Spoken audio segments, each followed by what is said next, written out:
Hello, friends. This is Lopa Banerjee, poet and author from Dallas, Texas.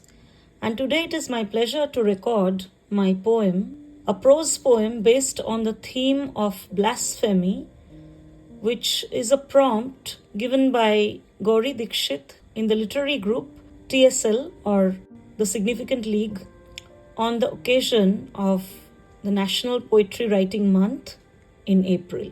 The title of my poem is Don't Fret, in response to the prompt of blasphemy, which is inspired by the award-winning Bengali film Nirbashito, The Exiled, a directorial debut by Churni Ganguly based on the exile of the fiery feminist writer and poet of Bangladesh, Taslima Nasreen, followed by a riot in Bangladesh resulting in the ban of her radical literary works. And the poem goes like this. She doesn't fret her jagged journey, not anymore now. She had questioned who the intruders were once when they pounced in her den, but she knew her voice and her descent were cursed. She was walking threadbare on thorns. She kissed the silken weaves of her verses, her blasphemous words, when servants of bureaucracy shoved her in a black, indefinite pit. The route to her exile was preordained. They blindfolded her in a black scarf, and off she went, peeled and chipping away to a faraway land, an exile, where she didn't know if her runny ink would scribble those fiery words anymore. In the cold land, sheathed in her exile, she froze, imagining loose papers in her bedspread and craving to burst open in verse her fearless lover who would never cease to make love to her, his masculine musk, lingering in her thirsty lips, her navel, her abdomen.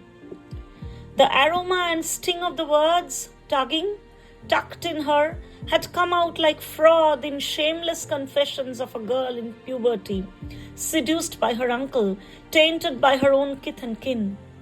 The words wandered in the pages, wayward, dangling in the crimson, auburn, blue, green, scattered splotches, scraping, tearing her chastity to pieces as her voice shone in them, unfolding her life.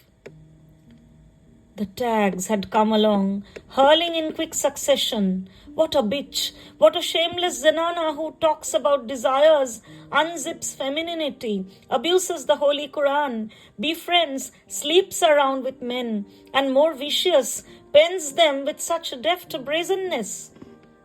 We want her head, burn her printed hell, choke her voice, strip her naked. The rulers of a fanatic Bangladesh howled ablaze, its flames catching up fast, relentless in the sweltering Kolkata air.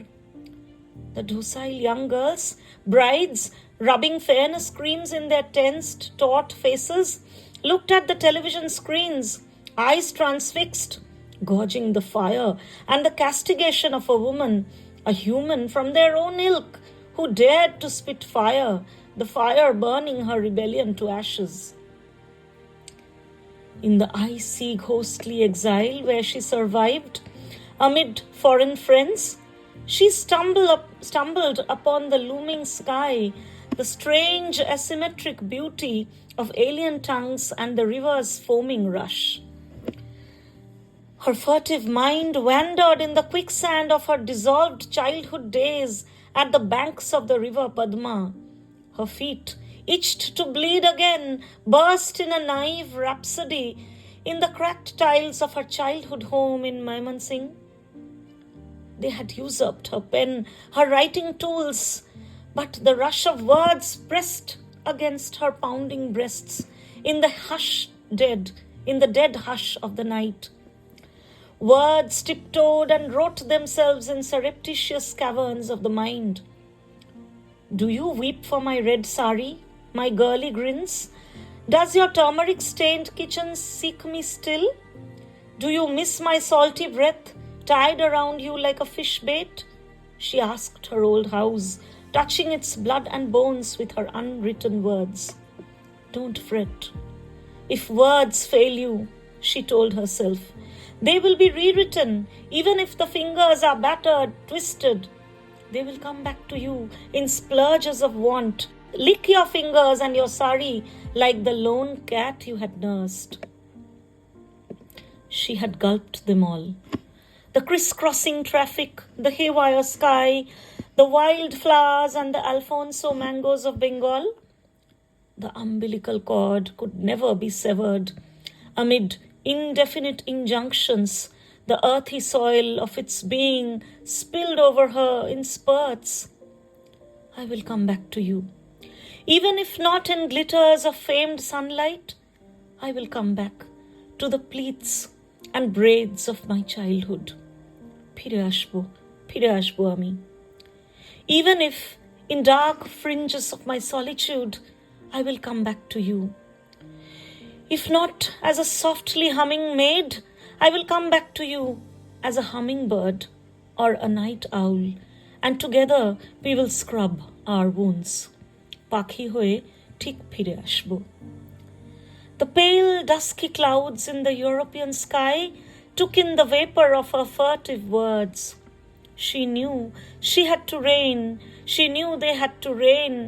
They had to churn a teary cauldron in another part of the world, a motherland that had banished her unruly daughter, the Nirbashito.